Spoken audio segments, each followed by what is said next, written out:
Well, anyway, we're celebrating Lincoln's birthday, but because this is the Kansas City Public Library, we can't just do it the standard way. We have to do it with a bit of a twist. In this case, the twist has to do with the unusual circumstances surrounding the assassination of President Lincoln in April 1865, which, as you may know, was actually part of a more complicated plot. And had that plot succeeded to its fullest extent, it also would have resulted in the murders of Vice President Andrew Johnson, Secretary of State William Seward, and General of the Armies Ulysses S. Grant. In other words, it would have been an unprecedented coup de main and instantly become one of the bloodiest moments in American political history. That's not what happened, of course, but if the plot actually, well, what if the plot actually was part of a larger conspiracy? What if the tentacles of that plot led to the North as well as the South? Well, that's the question that David Stewart started asking himself a few years ago.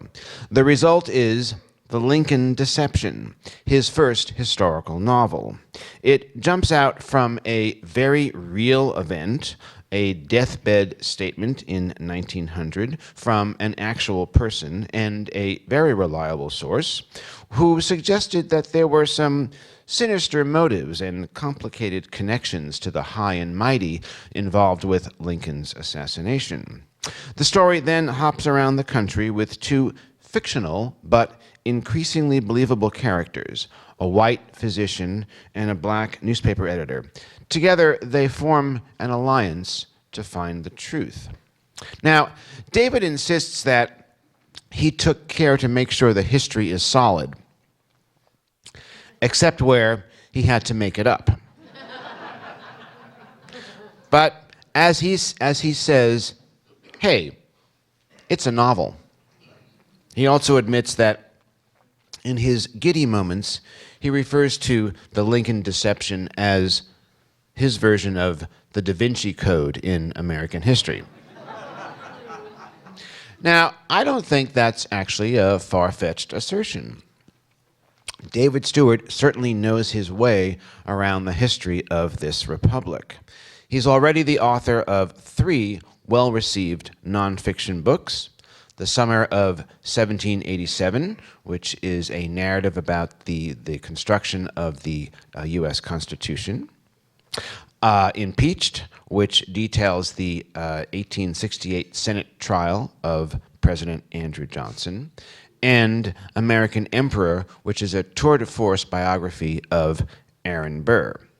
I should add that for those latter 2 books, David has made presentations right here at the Central Library, which means tonight marks his 3rd appearance for us.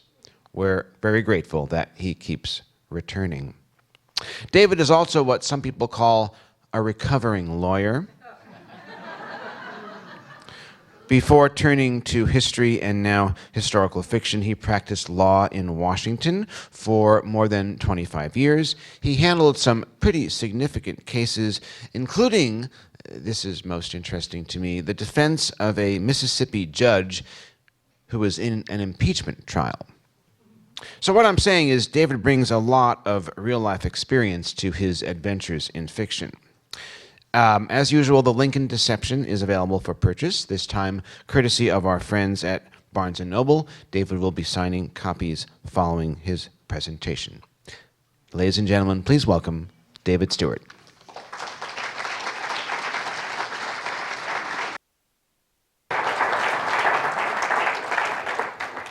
Thank you very much, Henry, and thank you all for coming out. It is great to be back in Kansas City. It's wonderful to be in a community that actually knows when Abraham Lincoln was born and honors that day. It is decreasingly, it's all part of the historical information that our culture is losing. As Henry mentioned, this is my first novel after 3 nonfiction books, and I'm going to be walking that line. I have just finished another nonfiction book. But it grew out of research that I did for a nonfiction book, for that book on the Andrew Johnson impeachment trial, Impeached. It's still very much a work of fiction. The characters, many of the characters are imagined. The plot, the settings are imagined. But I did try to follow what I consider a basic rule of historical fiction, which is you can make up a lot, but Lincoln has to be tall. You know, the things we know, you shouldn't mess around with, unless you really have to. Now, the story, for me, really begins, as Henry suggested, with this fellow, if I can get him up there, John Bingham. John Bingham was a congressman, a Republican from Eastern Ohio, very strong anti-slavery man, abolitionist before the war, and was leader of the radicals after the war. He led the impeachment of Andrew Johnson, which is why I was researching him. He did some wonderful things. He wrote the first section of the 14th Amendment that guarantees Americans due process of law and equal protection of the laws. It was really our second Constitution. We should honor John Bingham a great deal more than we do, or at least remember him. But there was a third great thing he did, which is what leads to this book, which was he was the lead courtroom prosecutor for the 8 people who were prosecuted for helping John Wilkes Booth. 8 people were tried for conspiring with Booth. They were all convicted. Now, Bingham's theory at the trial was that Jefferson Davis was behind the conspiracy. The trial was held just 6 weeks after the assassination. They did have speedy justice in those days. And I think if you had asked most Americans in June of 1865 who was behind the Lincoln assassination, probably 90% of them would have said it was Jefferson Davis, Northerners and Southerners. It only made sense. There was a war going on. Who else would try to kill Abraham Lincoln? He got convictions with that theory, but then something terribly embarrassing happened. About 3 months later, 2 of his key witnesses who had testified that they'd seen senior Confederate officials talking about the killing of Lincoln and that Booth was going to do it, testified before Congress and said, well, shucks, they made it all up. And the press, which was as feckless then as it can be today, finally started sort of digging into it and discovered that one of these 2 witnesses was, in fact, an astonishingly serial perjurer who had several identities. He was really sort of a Bernie Madoff flim-flam man. He had done time. He would do time again. And the result was that this particular theory that Jefferson Davis was behind the assassination fell into very quick disrepute. Now, I got interested in this, as I said, when I was researching Bingham. And I was in the Library of Congress, and I discovered that there was one biography of him at the time. And they brought it out to me. And it was the classic Library of Congress book with layers of dust on it. Nobody had read it for a generation. And it was by an academic historian from Ohio, and he'd done his work and footnoted it appropriately.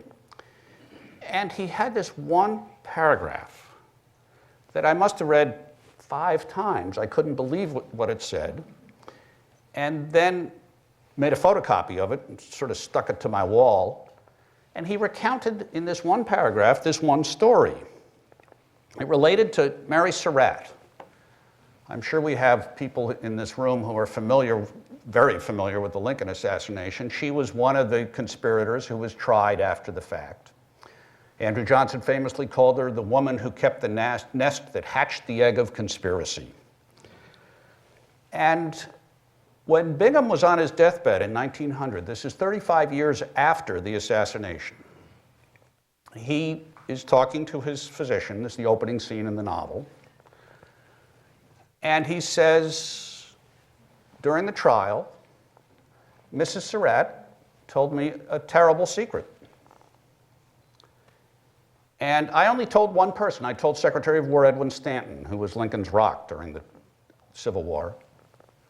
And we both agreed that the secret was too terrible. It could destroy the Republic. So we never told anyone, and Stanton took the secret to his grave, and now the secret dies with me. Whereupon he died. And he didn't tell the secret.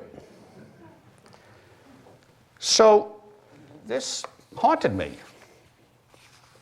This scene stuck in my head for a long time, and I would, in moments when I was bored with whatever else I was working on, I would think, well, was there something more to this conspiracy than the accepted version? I mean, the accepted version really is that John Wilkes Booth woke up one morning and said, I'm going to kill the president, and went out and did it. I mean, that's what most people think happened. If there is something more to it, why don't we know about it? And then there were, of course, practical questions. How do I reinvestigate the John Wilkes Booth conspiracy 150 years later? It's not easy. The witnesses are dead. Even in 1900, let's say the physician who hears this disclosure becomes interested in it. How does he investigate it?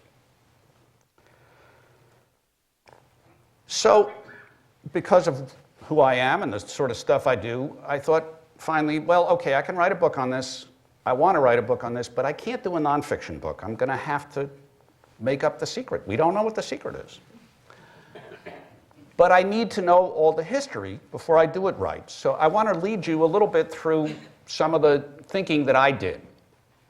Now, we've had 4 presidential assassinations. Lincoln, of course. James Garfield, just 16 years later. William McKinley. And, of course, John Kennedy. We've just finished an orgy of remembering the 50th anniversary of Kennedy's assassination. Now, when you start looking at the assassins, you can notice a few patterns. We've got Leon Czolgosz, who killed Garfield. I'm sorry, I misspoke. That was Charles Guiteau who killed Garfield. This is Leon Czolgosz, who killed McKinley. And, of course, Lee Harvey Oswald, who's more familiar to us. And I like to leave this up for a second, have you sort of drink them in. These are people who were leaving a faint footprint on the sands of time. Less charitably put, they were sort of losers. And they sort of begin to have framed the contemporary understanding of an assassin. The disgruntled loner, a man with a gun who wants to kill somebody and make himself a legend somehow. And the other assassins we've had to get used to in our consciousness, and James Earl Ray with King, Sirhan with Robert Kennedy, they all fit this disgruntled loser, lone wolf model. So let's look at this guy, John Wilkes Booth. He's a very different character. Now, to start off, he's a lot better looking. But he was also far from nobody. He killed Lincoln when he was just 26 years old. But he was a celebrity. His father had been the greatest actor of his generation, acclaimed both in England and in America, traveled the whole country, Junius Brutus Booth. His elder brother, Edwin Booth, had followed in his father's footsteps and was equally renowned. In fact, some people thought he was an even greater actor. John Wilkes had gone into the family business, was a headliner in his own right. Actually, nobody thought he was as good an actor as his father or his brother. He was sometimes described as a shouter.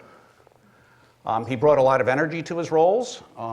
It was always exciting to watch his performances because he often forgot his lines. And he was very vigorous. He was a very athletic guy. And sword fights, he'd be jumping, off of balconies, and he broke another actor's arm. In one fight, he stabbed another guy. He stabbed himself in a fight. So you never knew what was going to happen when John Wilkes Booth was performing. But he traveled the country as well.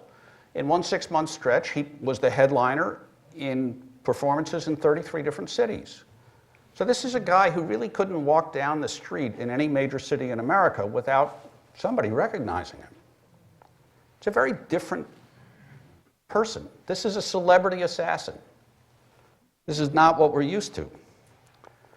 Now, before I get off the theatrical side, I'd love to show this image. Booth did not perform for 11 months before the assassination, except for once. He did Julius Caesar, of course, the great Shakespeare play about the assassination of Caesar. And he did it with his brothers. It was a benefit performance. That's Edwin on the far right, and their elder brother Junius in the middle. And John Wilkes, he'd shaved his mustache for this, is on the left. And to show you that art does not imitate life, John Wilkes played Mark Antony, the loyal one, and his brothers played the assassins, Brutus and Cassius. Now, there were, in the Booth conspiracy, at least 9 people. You'll notice in this image, which comes from a contemporary magazine, poor old Mary Surratt's in the middle. She seems like the ringleader even. And you've got John Wilkes is sort of relegated to the upper left-hand corner there. It reflects some of the popular fascination with Mary Surratt. Ladies weren't supposed to be involved in assassinations in the 1860s. This was an uncomfortable thing.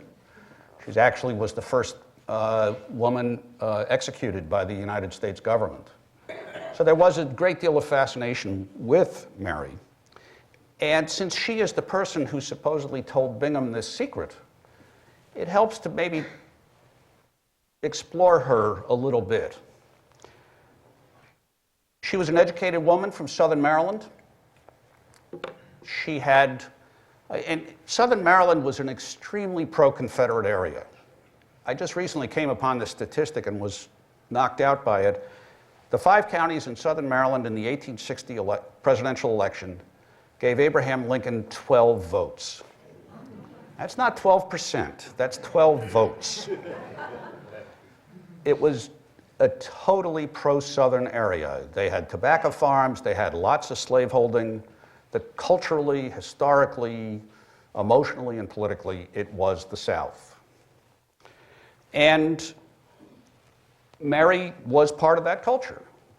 She and her husband ran a tavern. It's still standing. The town was called Surrattsville, actually, because it was named after the Surratts who ran the post office there. After the assassination, the people who lived there found that sort of a controversial name, so they changed it to Clinton.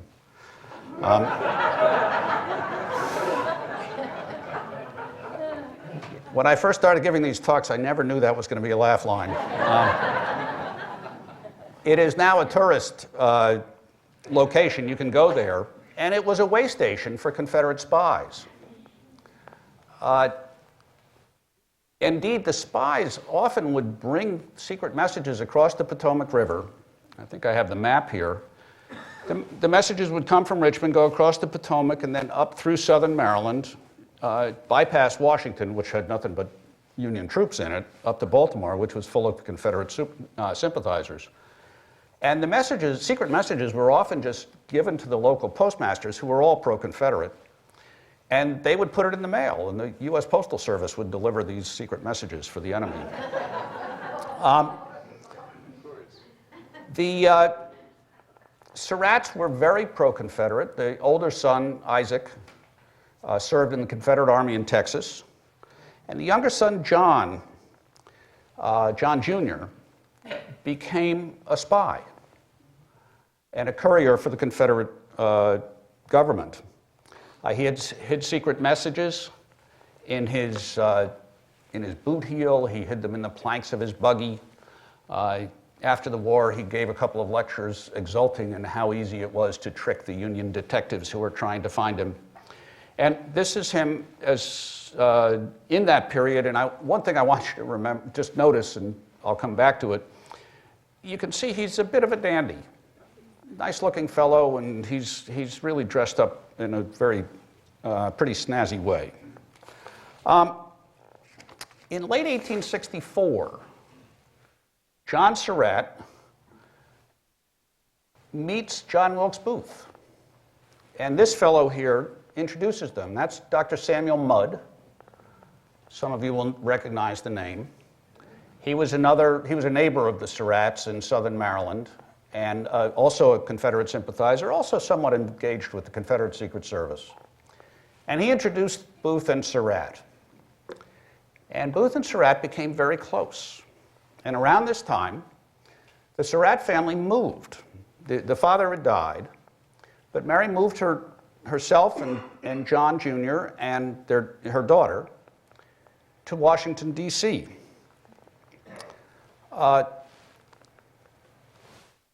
They owned this house and made it a boarding house. It's still standing. It's on 8th Street between 6th and 7th Street. If you come to Washington, it's our Chinatown area.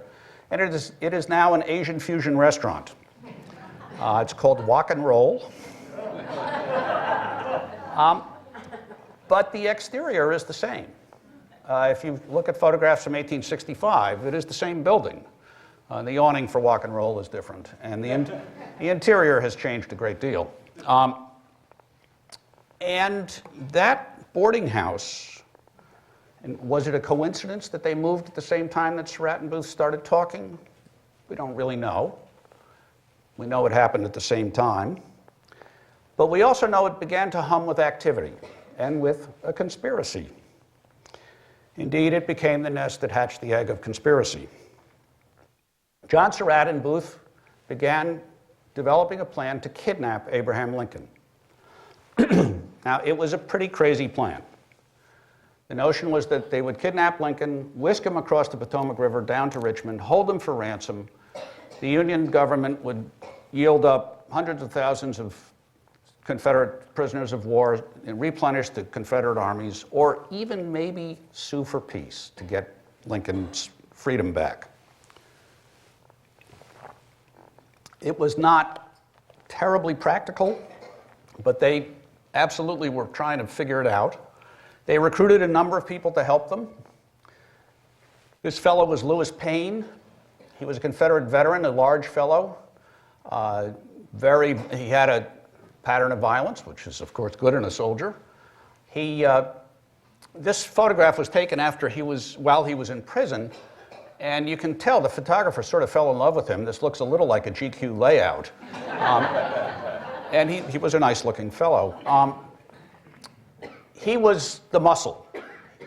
You know, Lincoln was a large, powerful man. Subduing Abraham Lincoln was not going to be easy. They recruited George Atzerodt. The photographer did not fall in love with him. He was a waterman. He was a German immigrant. He ran boats on the Potomac River, and he was to get them across the river. David Herold was a hunter and outdoorsman in southern Maryland. He knew all the secret highways and byways, and he was the one who was going to whisk them secretly through with the president until Atzerodt could get them across the river. And they all became habitués of the Surratt house. They either came by, spent nights there, and met with Mary, with John, and with Booth. And an interesting relationship developed between Mary and John Wilkes Booth. Booth often would go by the Surratt house and simply meet with Mary. We don't know if it was a romantic relationship. She's a 42-year-old lady with 3 grown children who was uniformly described in the newspapers as stout. He was a matinee idol, but the human heart has many ways. We just don't know. It's not terribly important. We do know that they had a great sympathy with each other, and Booth sought her out on many occasions. She was an intelligent woman and shared his passion for the Confederate cause. So by March of 1865, this conspiracy is ready to try to kidnap Lincoln. They've actually added a couple of more people. You've got Michael O'Laughlin and Samuel Arnold, who were, I think I just flipped those. That's Arnold, that's O'Laughlin, who were school friends of Booth's from Baltimore. And the plan was to waylay Lincoln as he was going to see a theatrical performance at the Campbell Hospital in Washington for Union soldiers who were being kept at the hospital. And I even found this image of the hospital from the war. It's a pretty bare bones operation. This is before MRIs. And I was really shocked to discover it was on Florida Avenue between 5th and 7th Streets. If you know the district at all, it's about a mile from the Surratt house. It's really not very far. They hid themselves in some trees just before you get to the hospital, and Lincoln didn't show up. There is one version of the story that Chief Justice Salmon P. Chase came by, and they decided very quickly and very definitively not to kidnap him, that nobody would ransom anything for Salmon P. Chase. But they then go back to the Surratt house, gnashing their teeth, casting recriminations on each other, and angry, angry, angry. This is on March 17, 1865. We know that over the next 4 weeks, this conspiracy morphed into the assassination conspiracy. We don't exactly know how. And, you know, it was a secret. They kept it with each other. They didn't want others to know. We do know that on April 14, 1865, John Wilkes Booth went to see Mary Surratt in the afternoon. After he saw her, she went out to Surrattsville, told the tavern keeper out there, dig up the rifles we've hidden in the backyard, have them ready, 2 men will come by this evening and pick them up. Then she went back to D.C., met with Booth again. Booth went off and killed Lincoln, went to Surrattsville, and picked up the rifles. So she was in it. We know that. At that point, after he's worked it out with Mary, of course, he does kill Lincoln. Leaps from the balcony onto the stage, shouting "Sic Semper Tyrannis." But as Henry mentioned, it's often forgotten that Lincoln was not the only target. George Atzerodt, the waterman, was supposed to kill Andrew Johnson. Johnson was living in the Kirkwood House Hotel. We didn't have a residence for vice presidents at this time, and didn't really have one for another 100 years. He had just come from Tennessee to be sworn in as vice president. He'd only been there for 5 weeks, and he was living in a hotel. Atzerodt got to the hotel, had an attack of nerves, stepped into the bar, downed a couple of shots to steel his courage. It had the opposite effect, and he took off. Never even knocked on the door. He was finally arrested in Germantown, just north of the city, a couple of days later. Lewis Payne, the Confederate veteran I mentioned with the pretty photograph, was sent to kill Secretary of State William Henry Seward. Now, Seward was having a bad month in April of 1865. He had been in a carriage accident, and he'd broken his jaw and dislocated his shoulder. He was in bed, not in good shape. Payne forced his way into the house, ran up to Seward's bedroom. Seward's sons tried to block him. Payne pounded them over the head. He fractured one of their skulls, knocked the other guy out. Stepped into the bedroom, pulled out a gun, aimed it at Seward, pulled the trigger, and it misfired. So he pulls out a knife. He had a plan B.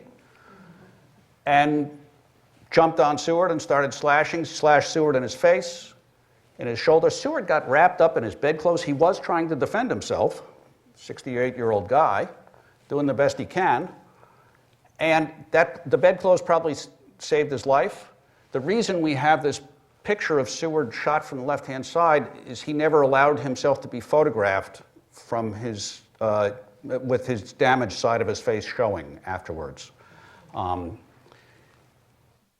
His male nurse also tried to defend him, jumped onto the bed as well, got stabbed a couple of times for his trouble, at which point Payne is wrestled off the bed, and he staggers out of the house, covered with blood, and amazingly has managed not to kill anyone, but has done grievous damage to 4 people. And Seward did recover. Then finally, and this is almost always forgotten, General Ulysses Grant was supposed to be a target. He was supposed to be at Ford's Theater that night. Now, he had just taken Lee's surrender 5 days before at Appomattox. It had been a long war. His wife had set up a reunion with their children up in New Jersey. They were to go on the next day, and she didn't want to go to the play. She didn't much like Mary Lincoln. And so she talked her husband into leaving a day early. And when she wrote her memoirs many years later, she wrote that there were 3 occasions, twice in Washington and once on the train, when she was convinced that there were men stalking her husband and meant to do him harm. Indeed, on the train that night, she claims somebody pounded on the door and tried to break into their compartment. She's a very loyal wife. She says, he was just lucky he didn't break in. My husband would have made short work of him. But that was, he was target number 4. So when you look at that, this is not a lone assassin. This is not Lee Harvey Oswald shooting Kennedy. This is an attempted decapitation of the Union government. Indeed, a coup d'etat. And a question I like to ask is, suppose they succeeded, who would have become president? Don't shout it out, because I'm pretty sure you're wrong. I've been giving this talk for a while, and only one person's ever gotten it right. So I'm happy to chat with you about it afterwards. But it's an important question which I find nobody asks. So after the assassination, Booth was on the lam for 11 days. David Herold was very good at keeping him hidden. He was finally cornered in a barn in Virginia. Union soldiers were all around it and set it on fire. Booth refused to come out. Soldiers were told not to shoot him. One of them shot him anyway, and he died there. 4 co-conspirators were tried before a military tribunal: Mary Surratt, Payne, Surratt, and David Herold. This is the Military Tribunal. It's the same procedure in principle that we use now, trying to use now for the Guantanamo detainees. This is an image that always, as a defense lawyer, makes me uncomfortable. You've got the 9 judges sitting there with the 2 prosecutors. It just doesn't seem like that's how it should be. And that's Bingham is the 3rd from the right. Just so you can see, I didn't make that part up. The four who were convicted were hanged, and they were hanged at Fort McNair. The government was very careful to document it so Americans would see that justice was done, retribution was swift. And if you're in D.C., if you go to our ballpark, the baseball field, Fort McNair is just 3 blocks to the west of it, and where the gallows is where the tennis courts are now. So it's the same spot. 4 other conspirators were convicted of helping Booth: Arnold and O'Laughlin. This fellow is the one I am sympathetic to, Edmund Spangler. He was a stagehand at Ford's Theater who held Booth's horse while he went in and shot Lincoln. Wasn't much evidence he knew what Booth was doing. But he went to the Dry Tortugas as well. And Dr. Mudd. O'Laughlin actually died in prison. The Dry Tortugas is apparently a terrible place, and there was a lot of fever. He contracted fever and died. The other 3 were released after about 3.5 years. When President Johnson was leaving office, he commuted all of their sentences. Now, there was another conspirator. I've already talked about him, John Surratt. He insisted that he was not in Washington at the time of the assassination. He said he was in Elmira, New York. This is an image of a prison camp, Confederate prisoner of war camp in Elmira, New York during the war, and that he was trying to case the joint for a breakout.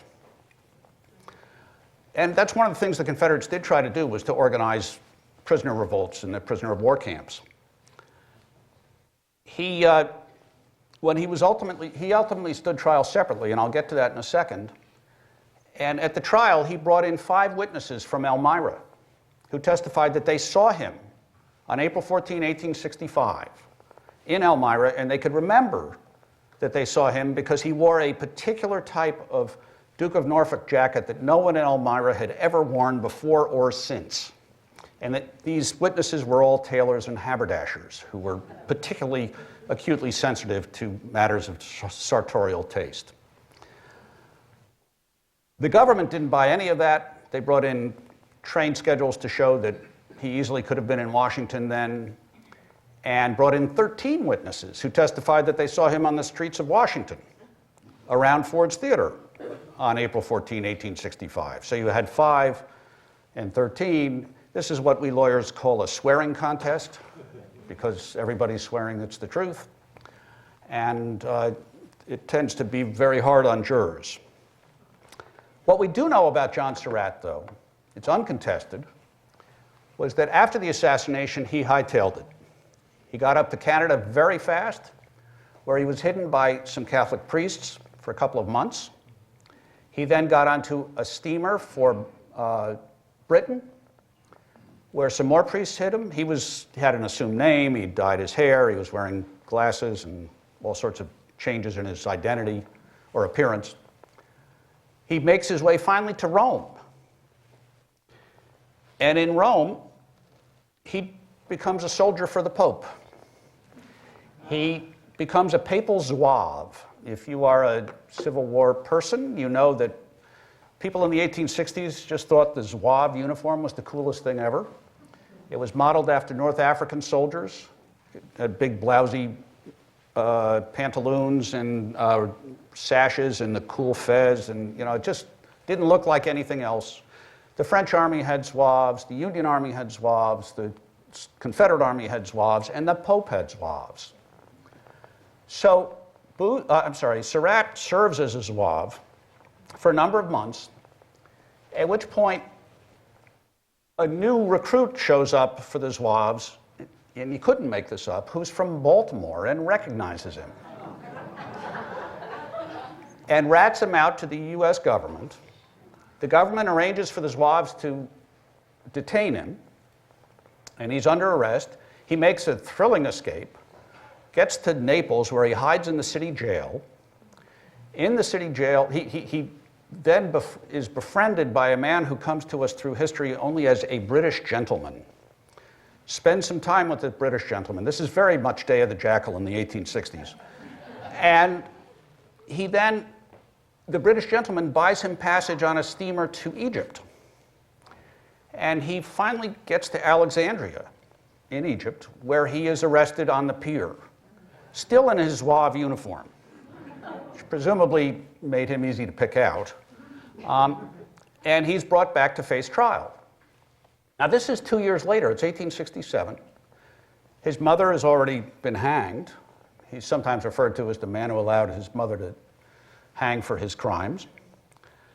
And he gets a trial not before a military tribunal, but before a civil jury. And he's in Washington, D.C., where, to be honest, it's pretty much a southern city. There are probably quite a few Confederate sympathizers on the jury. We have what I've already described to you as the swearing contest. After a 2-month trial, it's a hung jury, no verdict. So John Surratt walked free.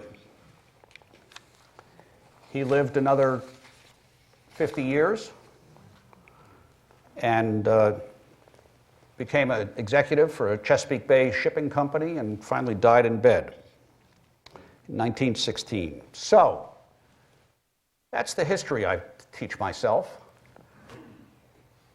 Now I have to look at 1900, because that's when my story is going to be. That's when Bingham makes his disclosure. That's when the doctor becomes obsessed. So question number 1 is, who from this saga is still around? Well, there are a few. Samuel Arnold, who was one of the co-conspirators, went to the Dry Tortugas. He's still around. I don't have an image of him. I regret that. Anna Surratt is still around. That's Mary's daughter. She actually spent time in the jail with her mother. She was emotionally unhinged by the whole episode. She may have been a delicate person otherwise, but she was never quite the same, according to the accounts we have. And John Surratt is still around, as I just mentioned, and there he is in his more distinguished years. But that's by no means all. Baltimore is rich with conspiracy people. We have a Booth brother, Dr. Joseph Booth, John Wilkes' youngest brother, who never became an actor, is living in Baltimore at this time. And there's a nephew. This is Creston Clark, John Wilkes' sister's boy. He went into the family business, became a star. I believe he's portraying Richard III or Othello here, one of those great roles. And the internet is a wonderful thing. I was able to find a review of a Creston Clark performance in the Denver Post in 1902 or something like that. And he had done King Lear. And the review said that Mr. Clark played the king as though in the immediate apprehension that someone else was about to play the ace. I'm still not positive what that means, but it can't be good. So you've got some of the original cast still around. Particularly this fellow, Louis Weichman, was actually the key witness at the trial. He had lived at the Surratt boarding house. He was an old buddy of John Surratt's. And he was the key witness at both trials, describing the activities of the conspirators, their coming and going, their different conferences. We also have Mrs. Grant is still around as well. So I've got a few interesting people. So what is the country like then? And not that it's a pretty, you can recognize the country. It hasn't changed in some remarkable elements. Of course, there's a presidential campaign going on then. William McKinley and Theodore Roosevelt are the Republican candidates, the first time for Teddy Roosevelt on a national scene. They're running against William Jennings Bryan, the Democratic candidate. We have an Asian counterinsurgency we're fighting. We've taken over the Philippines as part of the Spanish-American War. There are Filipinos who think that's a pretty lousy outcome, so they have picked up rifles and gone into the jungle and started a war against the Americans, and we have several thousand Marines in the Philippines fighting the insurgents. Sort of depressingly familiar. Another depressing, this next one I found almost reassuring. Traffic in New York was a nightmare. There were two bridges already built between Manhattan and Brooklyn, the Manhattan Bridge and the Brooklyn Bridge, and still the tie-ups were awful.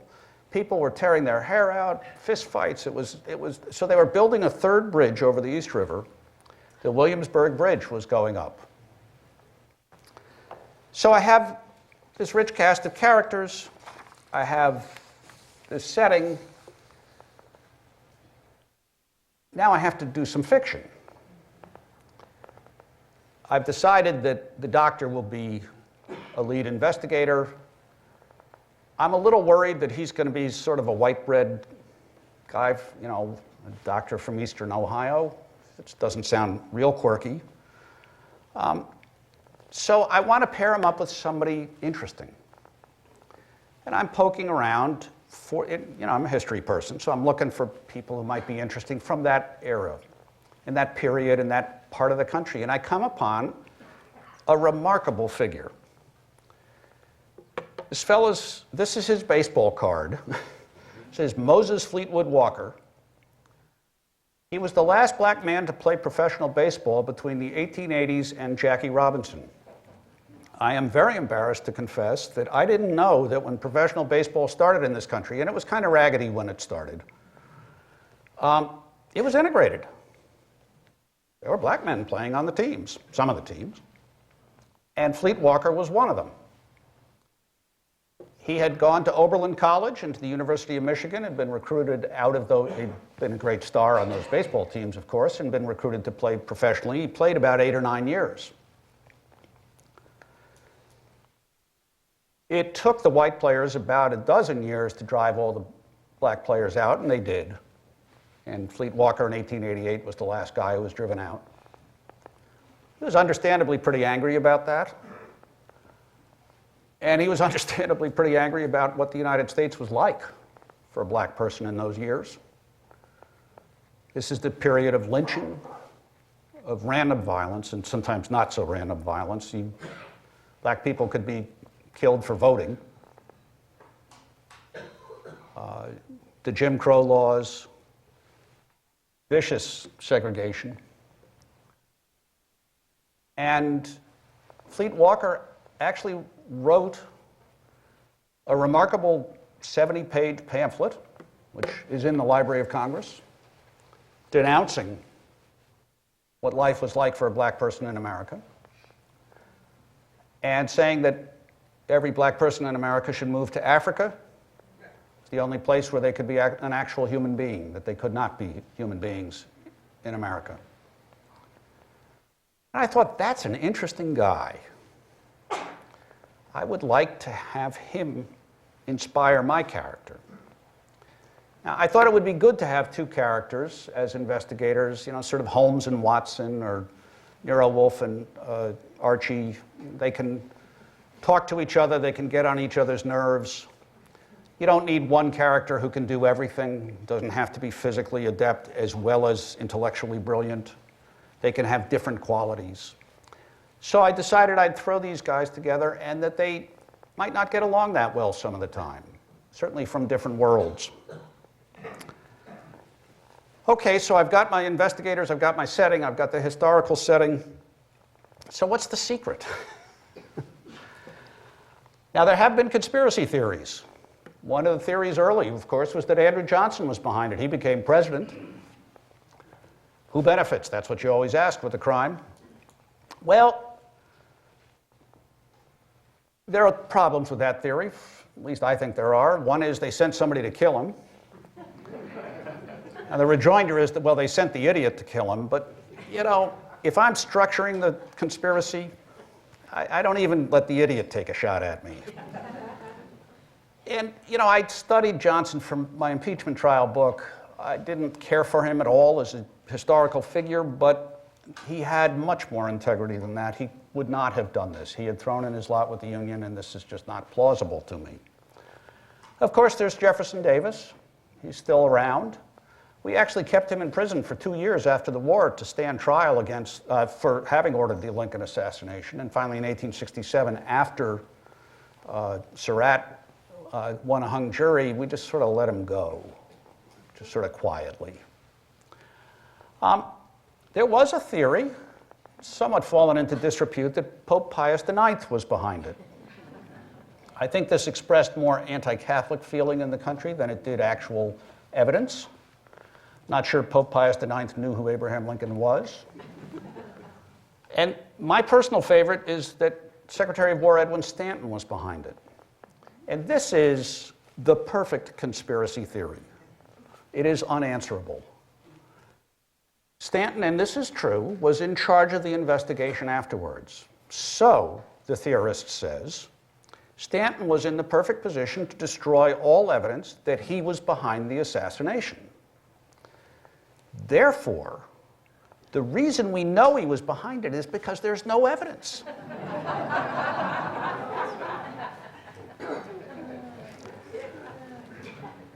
What we do know about Stanton, I think, is that his regard for Lincoln was almost boundless, and the notion that he played any role in killing Lincoln is, to me, preposterous.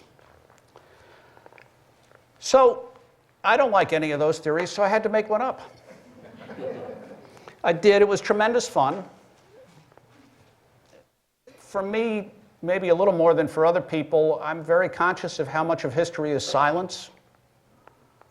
I only know that something happened in 1862 because if somebody wrote about it. And I only know what they wrote. They might not have gotten it exactly right. Or they might have had a reason for not getting it exactly right. So it's a pretty hazardous business, this writing of history anyway. So I felt like as long as I could label it as history, as fiction, excuse me, tip of the slung. That was being fair with the readers, and I do have a note at the end where I try to lay out some of the things that we do know are true that I've included in the story. And as I said, this was a great deal of fun to try to make sense out of this, because, I'll be candid, the basic narrative that John Wilkes Booth woke up in the morning and said, I'm going to kill the president, doesn't make sense to me. This is too complicated a conspiracy. He wasn't that smart a guy. So that leaves the novelist an opportunity. Now, I couldn't possibly tell you now what the secret that I came up with was. I hope you'll get a chance to check it out and decide whether you find it plausible, or maybe you will have your own idea what Mary Surratt's secret was. Thank you very much.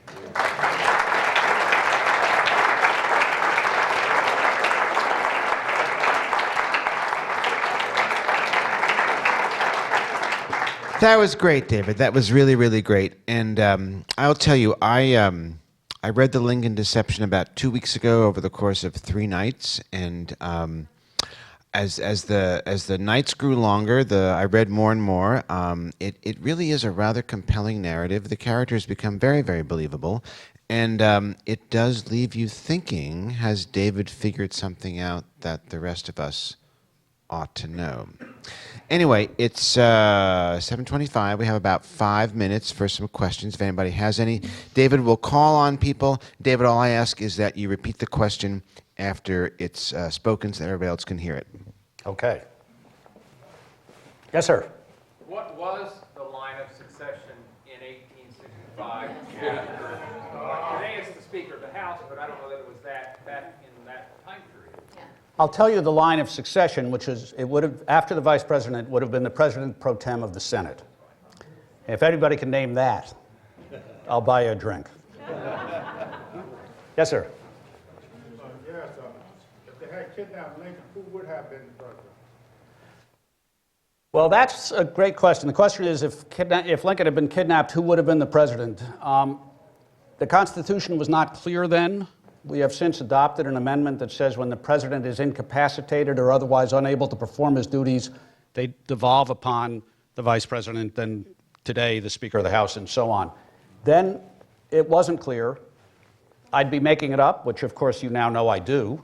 I think probably Johnson would have stepped into it naturally. He might have had to arm wrestle Seward a little bit, because Seward thought he was pretty smart and important, but he was hurt.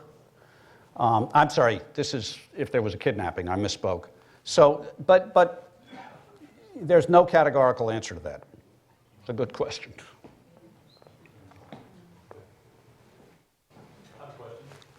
Well, yes, sir. You mentioned Salmon Chase. Wasn't he from Missouri? Ohio? I think he was Ohio. Thank you for the people who shouted it out. I'll stop there. On the internet, I read one conspiracy theory. It was actually Mary Todd Lincoln who killed Lincoln. And seriously, Lincoln had been having an affair with a married woman, another married woman, father of 2 children. She knew well. And then John Wilkes Booth was Mary Todd Lincoln's cocaine supplier.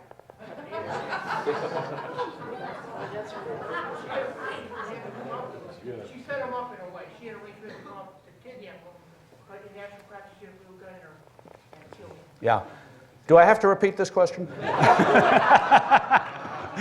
Just suggest Mary Todd Lincoln. It's a suggestion that Mary Todd Lincoln killed her husband. It's, of course, not unheard of that spouses might kill each other. There is no evidence to that effect. That's the best I can do. All right, last question. Yeah, are there any still classified documents that might shed some light on this? Were they to be declassified? The question is, are there classified documents to be declassified? I don't think so, but that is very different from saying there are no documents out there that might be helpful. There's a fellow did a fascinating book that is almost impossible to read called Come Retribution. If you're a real assassination conspiracy enthusiast, you'll want to get it. It's by a fellow named Tidwell and 2 co-authors who were hired to translate his prose into English. They did not succeed. It's a very difficult book to read, but he was a former CIA case officer, and he approached the assassination as though it was an intelligence operation. And he came upon some documents in the Virginia state records. And it turned out some of the Confederate Secret Service documents had been kept in the state records. So, you know, there's stuff out there that could come out. You just never know. There's attics full of crazy stuff all over the country. Thanks very much.